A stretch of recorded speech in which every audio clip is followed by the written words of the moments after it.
الحمدللہ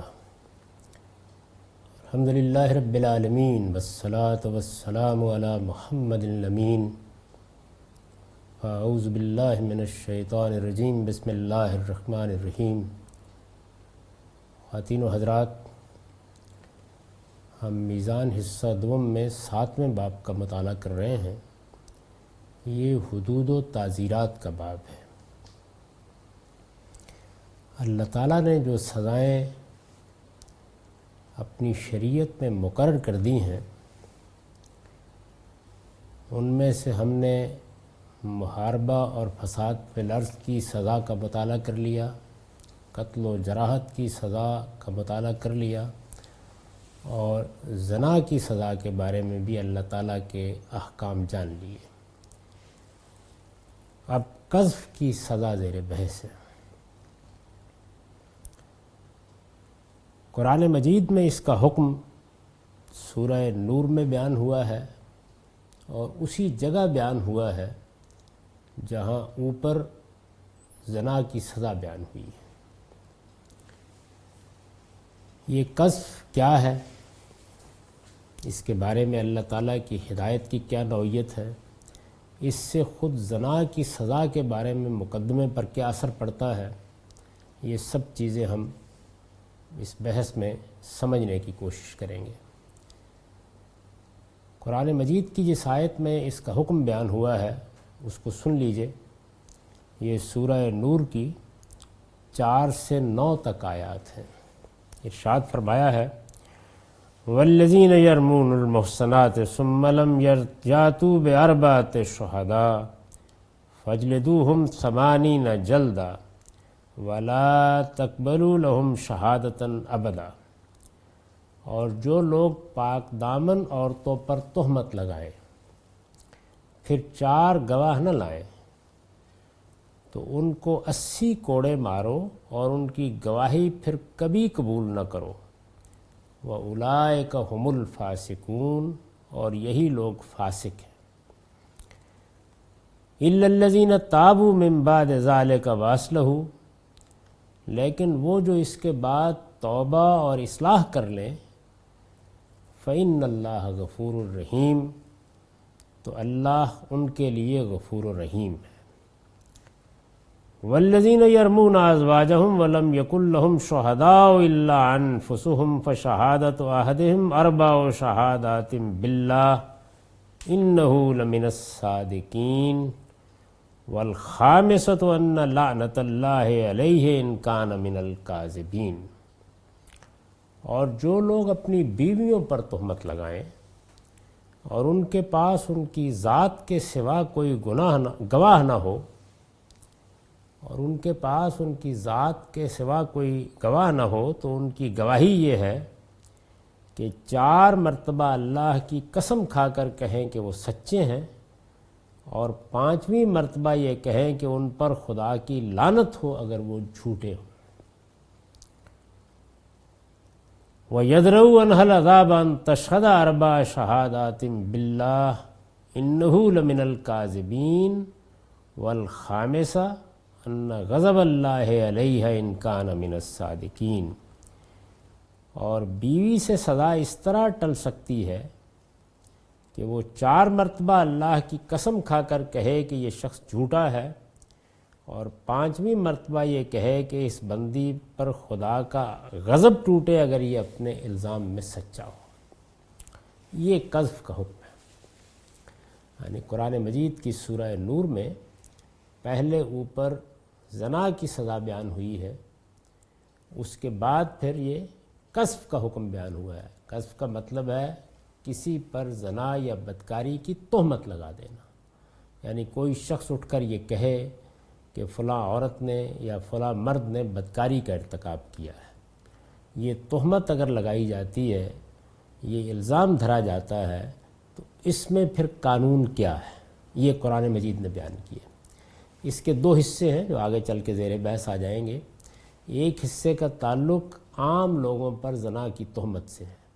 اور دوسرے حصے میں میاں بیوی کے مابین اس طرح کا معاملہ زیر بحث آیا ہے۔ میں نے لکھا یہ قذف کا حکم ہے، ان آیتوں میں اگرچہ صرف عورتوں ہی پر تہمت کا ذکر ہوا ہے، لیکن عربی زبان میں یہ علی سبیل تغلیب کا اسلوب ہے۔ یعنی عربی زبان میں یہ اسلوب ہے کہ موقع کلام کے لحاظ سے یا عامت البرود صورتوں کے لحاظ سے یا کسی برتر جنس کے لحاظ سے ایک چیز بیان ہو جاتی ہے اور پھر اشتراک علت کی بنیاد پر دوسری چیز اس پر قیاس کر لی جاتی ہے یا اس کو شامل سمجھ لیا جاتا ہے، یا پھر کوئی استثناء یا وضاحت آگے ایسے آ جاتی ہے جو یہ بتا دیتی ہے کہ یہ حکم فلاں اور فلاں کو بھی شامل تھا۔ اس کی مثال ہم قرآن مجید کے مطالعے میں ابلیس سے متعلق دیکھ چکے ہیں۔ یعنی حکم دیا گیا کہ فرشتوں خدا کے سامنے سجدہ ریز ہو جاؤ، لیکن آگے استثناء بیان ہوا کہ الا ابلیس، تو واضح ہو گیا کہ جنات بھی اس حکم میں شامل تھے۔ عربی زبان میں چونکہ ایجاز کے یہ اسالیب عام اختیار کیے جاتے ہیں، اب ہماری زبانیں ان سے آشنا نہیں ہیں، تو اس وجہ سے بعض اوقات لوگوں کو مشکل پیش آتی ہے۔ یہاں بھی یہی صورت ہے کہ ذکر عورتوں کا ہوا ہے، اس لیے کہ عام طور پر وہی اس طرح کی چیزوں کا ہدف بنتی ہیں۔ وہاں مسئلہ بھی کسی خاتونی کا زیر بحث ہے جس کے پس منظر میں یہ ساری ہدایات دی گئی ہیں۔ عام طور پر یہ مانا جاتا ہے کہ یہ سیدہ عائشہ کا معاملہ تھا، تو وہ بھی ظاہر ہے کہ ایک خاتونی ہے۔ اس پس منظر میں اللہ تعالیٰ نے ایک قانون بیان کیا، لیکن جو علت اس میں کار فرما ہے وہ چونکہ عام ہے، تو اس وجہ سے وہ مردوں کو بھی شامل ہو جائے گا۔ یہ قذف کا حکم ہے۔ ان آیتوں میں اگرچہ صرف عورتوں ہی پر تہمت کا ذکر ہوا ہے، لیکن عربی زبان میں یہ علی سبیل تغلیب کا اسلوب ہے۔ یعنی کسی چیز کا غلبہ ہے، اس کو سامنے رکھ کر بات بیان کر دی جاتی ہے، پھر ایک صاحب علم قیاس کر لیتا ہے، اسے معلوم ہو جاتا ہے کہ یہ فلاں فلاں جو اس کے صورتیں تحت میں آتی ہیں ان کو بھی شامل ہے، جو محض اس لیے اختیار کیا گیا ہے کہ اس طرح کے الزامات کا ہدف بالعموم عورتیں ہی بنتی ہیں، اور معاشرہ اس معاملے میں انہی کے بارے میں زیادہ حساس بھی ہوتا ہے۔ یہ معاشرہ کیا چیز ہے؟ یعنی ظاہر ہے کہ ایک تو انسان کی بنیادی اخلاقیات ہے، یہ اس کے اندر ودیت کر دی گئی ہے۔ پھر اس کے بعد وقت، حالات، سماجی عوامل کے تحت ایک دوسری نوعیت کی اخلاقیات پیدا ہوتی ہیں جو آپ مختلف معاشروں میں ذرا مختلف اسلوب میں دیکھتے ہیں۔ مثال کے طور پر غیرت ایک بڑا ہی غیر معمولی جذبہ ہے، لیکن اس کا ظہور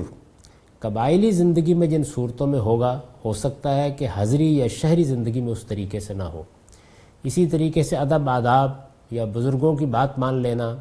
یا ان کو ایک برتری کا مقام حاصل ہونا، اس کا ظہور جس صورت میں ہوگا، یعنی یہ چیز تو بنیادی اخلاقیات سے متعلق ہے، لیکن اس کا ظہور جن صورتوں میں ہوگا وہ معاشرے کے لحاظ سے تبدیل ہو جائیں گی۔ تو ایک طویل عرصے تک ہمارے معاشروں کی نوعیت یہی رہی ہے۔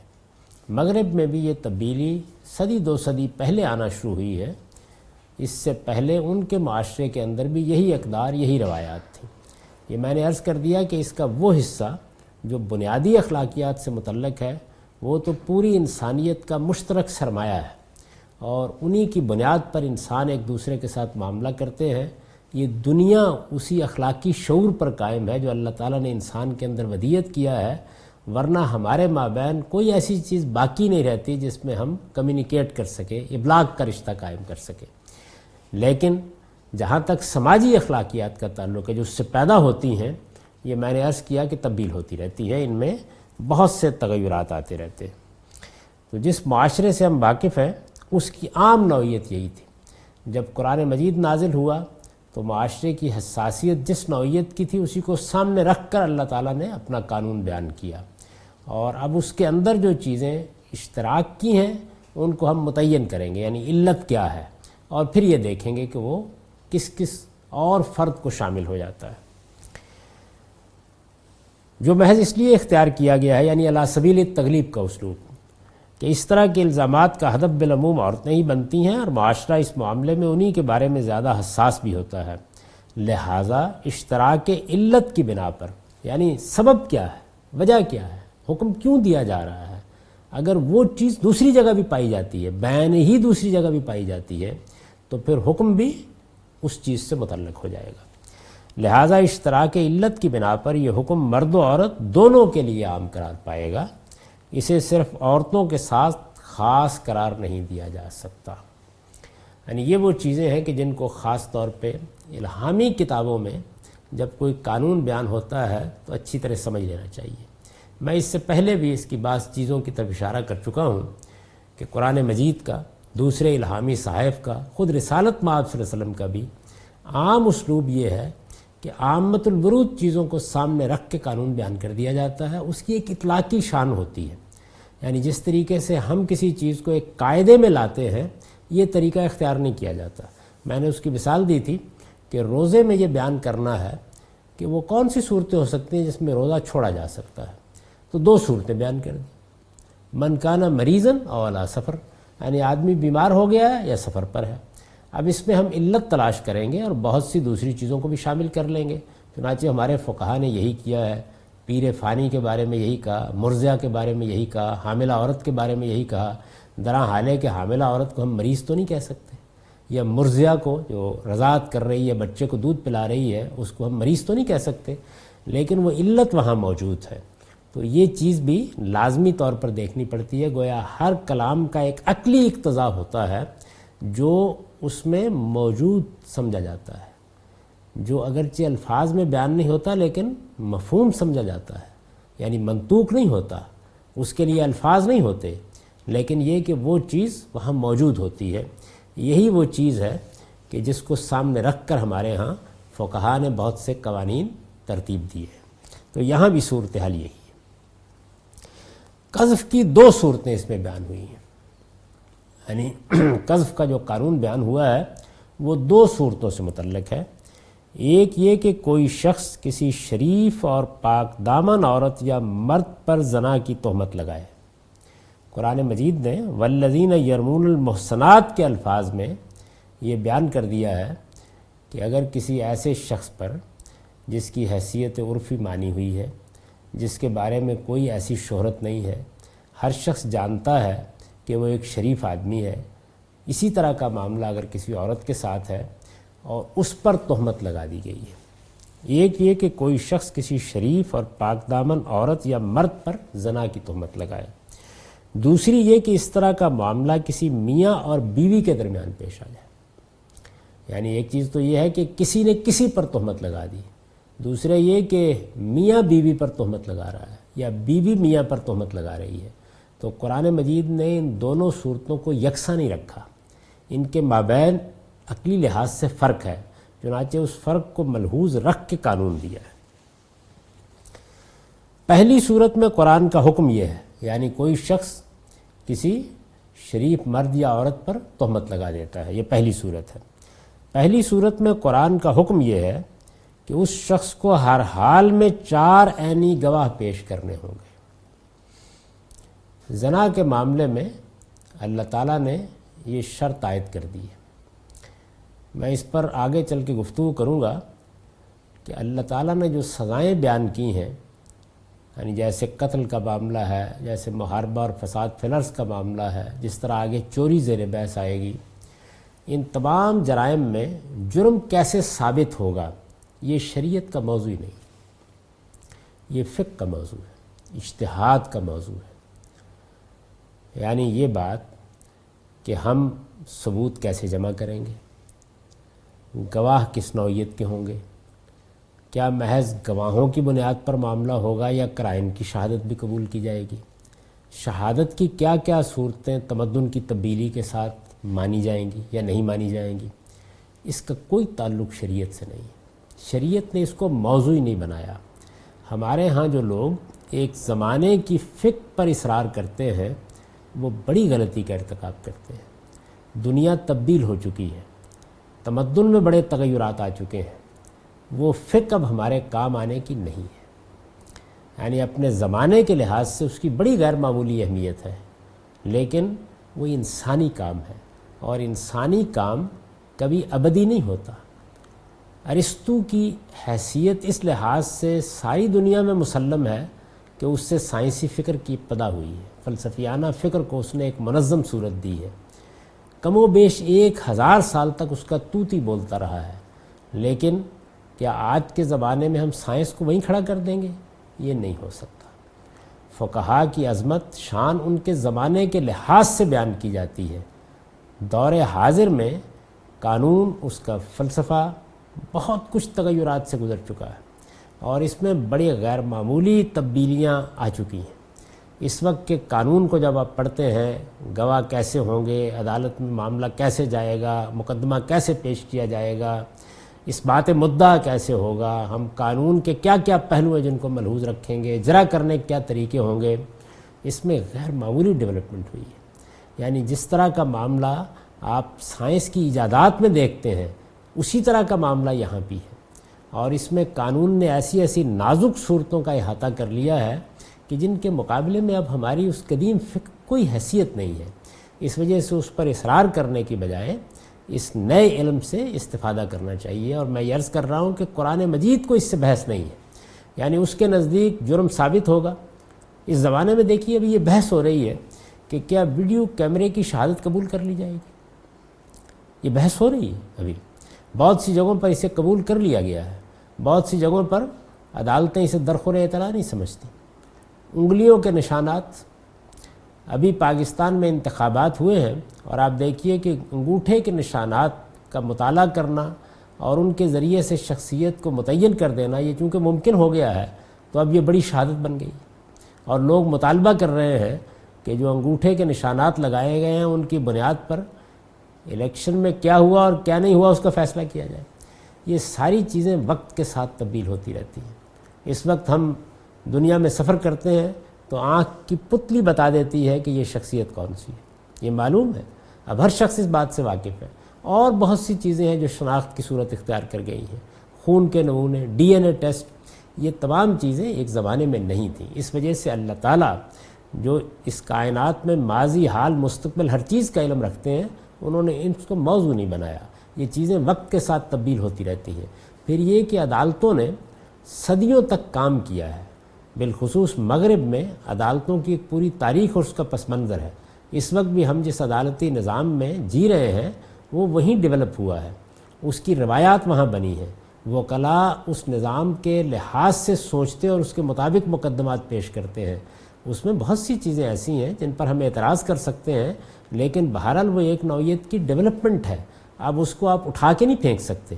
اس کی بنیاد پر اس سارے قانون پہ نظر ثانی کرنی چاہیے۔ ہمارے ہاں جب حدود آرڈیننس بنائے گئے تو اس میں بنیادی غلطی یہی کی گئی ہے، یعنی کچھ غلطیاں تو خود سزاؤں کی تعین کے بارے میں ہے، ان کی میں نشاندہی کر رہا ہوں، لیکن ایک بڑی غلطی یہ کی گئی کہ پروسیجرل لا، یعنی وہ طریقہ جس سے آپ ایک مقدمے کو ثابت کرتے ہیں، مقدمہ پیش کرتے ہیں، اس کے لیے حدود متعین کرتے ہیں، اس کو قدیم فقہ پر مبنی قرار دیا گیا ہے۔ اس کی کوئی ضرورت نہیں تھی، یعنی صرف ایک ہی چیز کتاب تعزیرات میں ثبت کرنے کی ضرورت تھی، اور وہ یہ کہ اگر جرم کی نوعیت اور مجرم کے حالات کسی چیز کا تقاضا نہ کرتے ہوں، کسی رعایت کا تقاضا نہ کرتے ہوں، تو یہ اللہ کی تعالیٰ کی مقرر کردہ سزا ہے، یہ اس کو دے دی جائے گی۔ اس کے سوا باقی سب چیزیں یہ محل اجتہاد ہیں، اور ان کے بارے میں 2 رائے ہو سکتی ہیں، 3 رائے ہو سکتی ہیں۔ اس میں قانون سازی بھی آپ کرتے رہ سکتے ہیں، ان کو کوئی جامد چیز بنا کر آپ ایک آرڈیننس جاری کر دیں تو یہ در حقیقت دین کو مزے کا بنانے کے مترادف ہے۔ اس کی وجہ یہ ہے کہ جہاں تک اللہ تعالیٰ کی مقرر کردہ شریعت کا تعلق ہے وہ اللہ کی مقرر کردہ ہے، لہٰذا وہ اپنے اندر ابدیت کی شان رکھتی ہے، لیکن جہاں تک انسانی اجتہادات کا تعلق ہے وہ وقت کے ساتھ ختم ہو جاتے ہیں، یعنی اپنے زمانے میں ان کی بڑی اہمیت ہوتی ہے، لیکن تمدن میں جو تبدیلیاں آئی ہیں، جو تغیرات آئے ہیں، علوم میں جو تبدیلیاں آئی ہیں، ان میں جس نوعیت کی ترقی ہوئی ہے اس کو اب ہم نظر انداز نہیں کر سکتے۔ یہ ایک برسر موقع تنبیہ تھی، اور اس کی وجہ یہ بنی ہے کہ آگے یہی چیز زیر بحث آ رہی ہے۔ پہلی صورت میں قرآن کا حکم یہ ہے کہ اس شخص کو ہر حال میں 4 عینی گواہ پیش کرنا ہوں گے، یہاں سے یہ گریز پیدا ہوا تھا، اور میں نے یہ توجہ دلائی کہ تمام جرائم میں اللہ تعالیٰ نے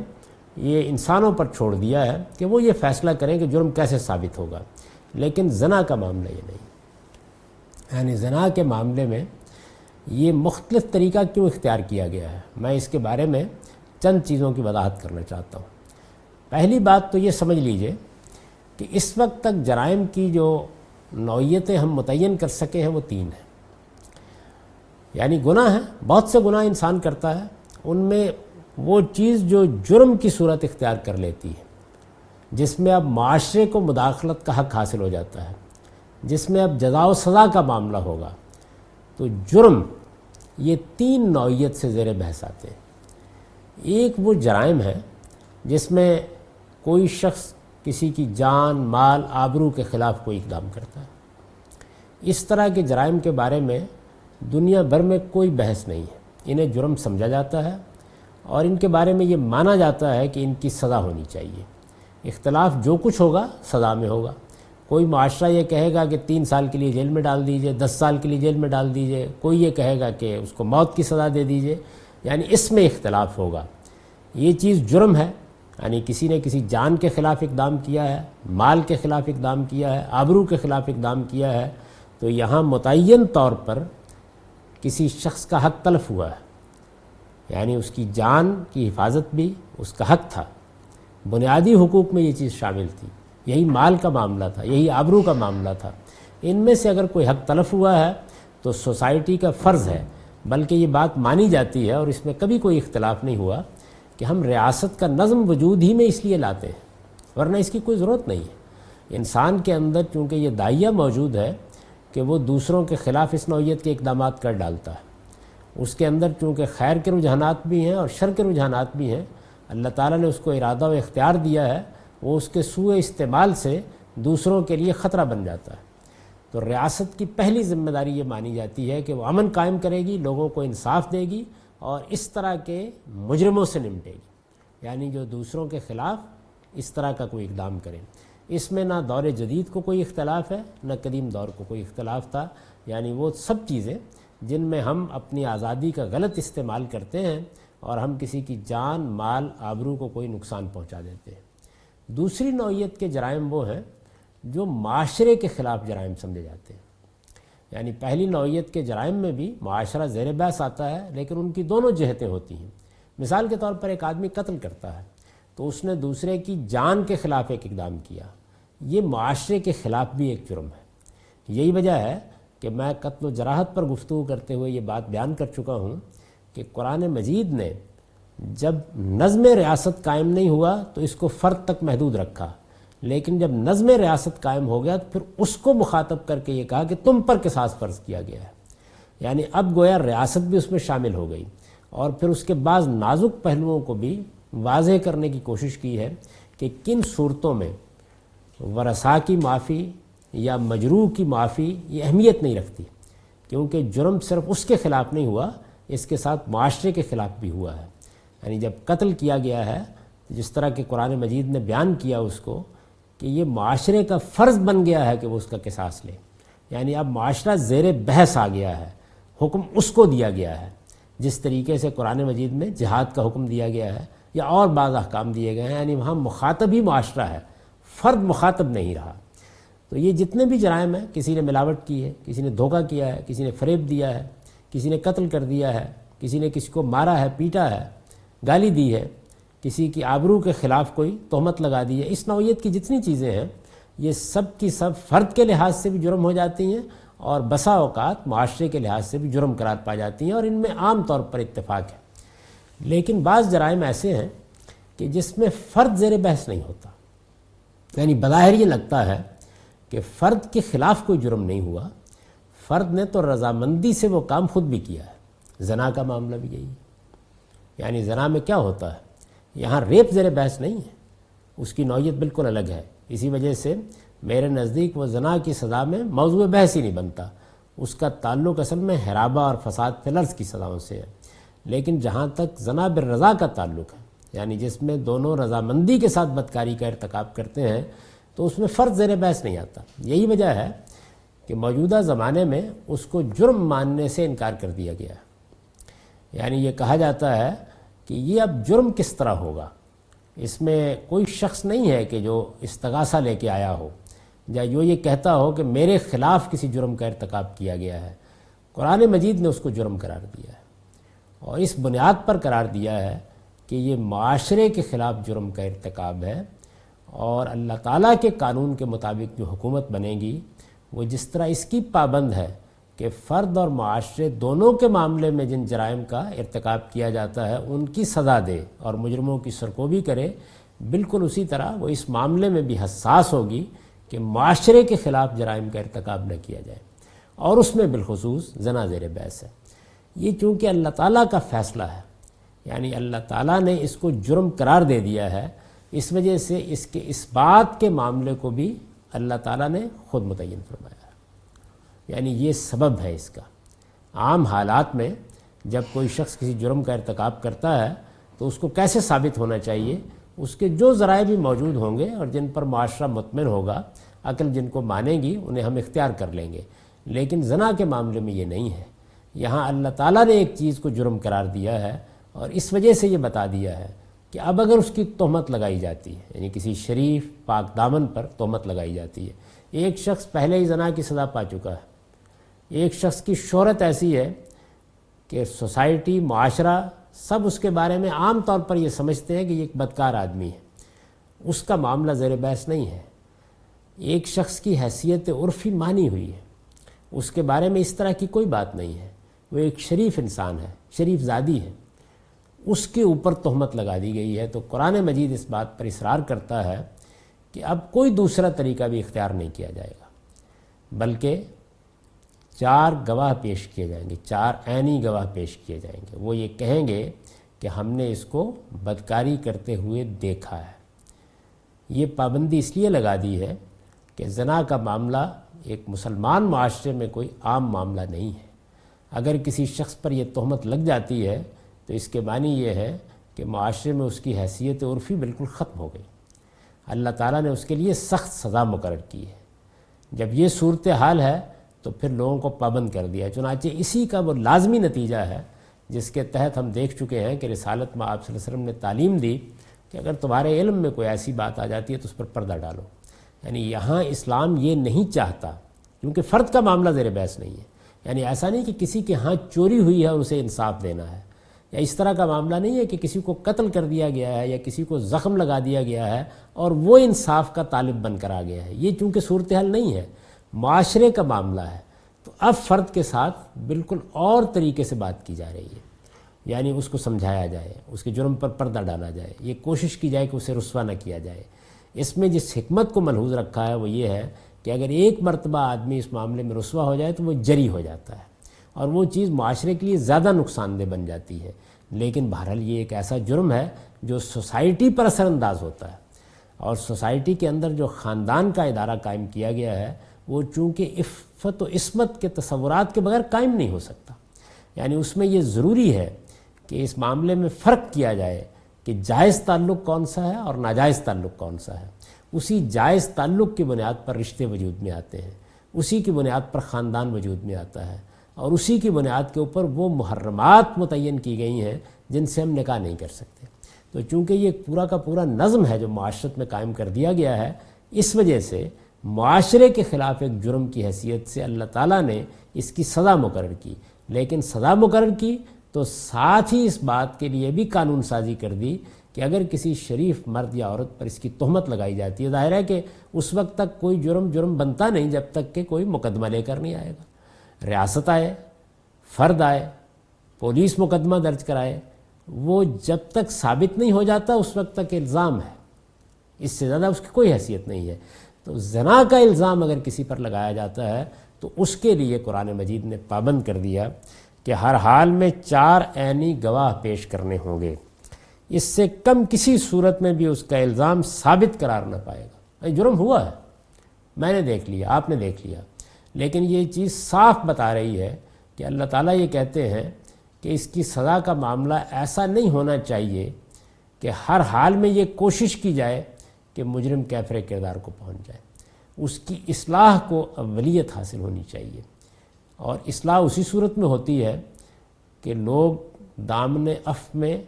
اس کو ڈھانک لیں، اس کے قریب ہو کر اس کو درست کرنے کی کوشش کریں، اس کو اللہ تعالیٰ کی طرف توجہ دلائیں، اللہ کے قانون کی طرف توجہ دلائیں، اس کو بتائیں کہ بدکاری آخرت کے لحاظ سے شرک کے بعد اور قتل کے بعد سب سے بڑا جرم ہے، اور یہ قابل مواخذہ ہے، یعنی قیامت میں قابل مواخذہ ہے۔ اللہ تعالیٰ نے اس کے بارے میں، یعنی شرک کے بارے میں، قتل کے بارے میں، زنا کے بارے میں یہ بتا دیا ہے کہ یلقا اسامہ و یخلد فیہ مہانا، یعنی اس پر ابدی سزا ہو سکتی ہے جہنم کی، اس وجہ سے اس کو سمجھایا جائے، اس کے جرم پر پردہ ڈال کر اس کی اصلاح کرنے کی کوشش کی جائے، اپنے بھائی کو یا اپنی بہن کو رسوا نہ کیا جائے، یہ اسلام کا، قرآن کا تقاضا ہے۔ لیکن اگر 4 عینی گواہ پیش ہو گئے ہیں، یعنی ظاہر ہے کہ یہاں پر کہا کیا جا رہا ہے، یہ نہیں کہا جا رہا، اگر آپ آیت کے اوپر غور کریں کہ تمہارے علم میں اگر اس طرح کا جرم آئے تو یہ معاشرے کے خلاف جرم ہے، قانون کو اس کی اطلاع دو اور کوشش کرو کہ مجرم کو سزا دی جائے، نہیں، یہ بات نہیں کہی جا رہی، بلکہ یہ کہا جا رہا ہے کہ اہل ایمان کے بارے میں حسن ظن رکھا جائے۔ آگے اس کو واضح کیا قرآن مجید نے، اور جو لوگ اس کی تہمت لگا رہے ہیں وہ پھر 4 گواہ لے کے آئیں، تب ان کا مقدمہ قابل اعتنا ہوگا۔ یعنی اس کا مطلب یہ نہیں کہ 4 گواہ لے آئیں گے تو ثابت ہو جائے گا، یعنی تب وہ قابل مواخذہ ہوگا، اب اس پر گفتگو ہوگی، اب اس پر بات ہوگی، اب وہ مقدمہ بن گیا ہے، اب اس کو قابل اعتنا سمجھا جائے گا۔ یہ اس صورت میں ہوگا جبکہ وہ 4 عینی گواہ پیش کریں، اس سے کم کسی صورت میں بھی اس کا الزام ثابت قرار نہ پائے گا۔ قرائن، حالات، طبی معائنہ، یہ سب اس معاملے میں بالکل بے معنی، یعنی یہ قرآن چاہتا ہی نہیں ہے کہ اس طرح کے معاملات آئیں، اور اس کے بعد ریاست یہ کوشش کرے کہ وہ ان ذرائع سے ممکن ہے کہ ثابت ہو جائے جرم، ان ذرائع سے اس کو ثابت کرنے کی کوشش کرے۔ یہاں نہ فرد کو اس کی کوشش کرنی چاہیے، نہ ریاست کو کہ ضرور سزا دینی ہے۔ یہاں ریاست کا رویہ بھی یہی ہونا چاہیے، معاشرے کے افراد کا رویہ بھی یہی ہونا چاہیے کہ وہ اصلاح کو اولیت دیں۔ لیکن اگر یہ محسوس ہوتا ہے کہ یہ مجرم ہے اور اس کو سزا ملنی چاہیے، اور لوگ اس بات پر اصرار کرتے ہیں کہ سزا ملنی چاہیے، تو پھر قرآن مجید بھی اصرار کرتا ہے کہ وہ 4 گواہ لے کے آئیں۔ قرائن، حالات، طبی معائنہ، یہ سب اس معاملے میں بالکل بے معنی ہے۔ آدمی آبرو باختہ اور بد چلن ہے تو ثبوت جرم کے لیے ان میں سے ہر چیز بڑی اہمیت کی حامل ہے۔ یعنی اگر صورتحال دوسری ہے، شہرت بہت بری ہے، ہر شخص یہی بات کہتا ہے، لوگوں کو بلائیے اور عدالت میں ان سے بات کیجیے تو یہ کہیں گے کہ ہمارے پورے محلے میں اس کو اسی طرح سمجھا جاتا ہے۔ یعنی اگر صورتحال یہ ہے، آدمی کی عام شہرت ایسی نہیں ہے کہ وہ شریف ہے یا شریف زادی ہے، تو اس صورت میں البتہ یہ چیزیں اہمیت اختیار کر لیں گی۔ یعنی اب نوعیت ایسی ہو چکی ہوئی ہے